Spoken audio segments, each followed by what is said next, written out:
Dad said he needed my help. I didn't think much and followed him downstairs. By the time I realized, the heavy door slammed shut behind me. I stood there, my mind blank. The air was heavy. My belongings were all around, as if everything had been planned. On the fourth day, I saw my chance. When Dad came in, I hid behind the door.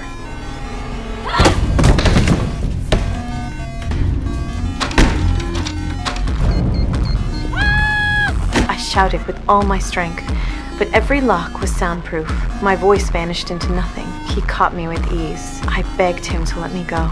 I told him even breathing here felt impossible. He just said coldly, this was my fault, because I once planned to leave home at 18.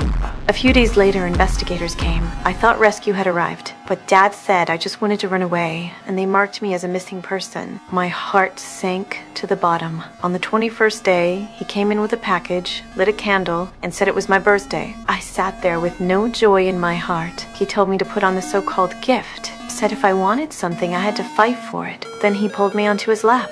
In that moment, my world twisted. On the 38th day, I was eating cold, canned food as usual. I found the lid was sharp. Hope lit up in me like a spark. I put on a red dress, hiding it behind my back. But I was too weak to fight back. A year passed. My belly grew. One day, my water broke. I shook with panic.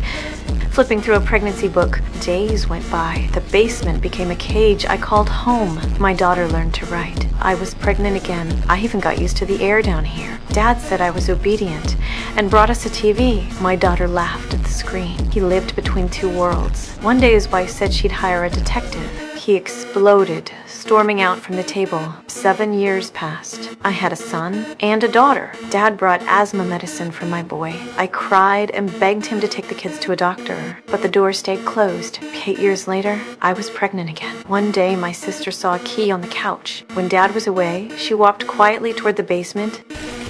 Hey!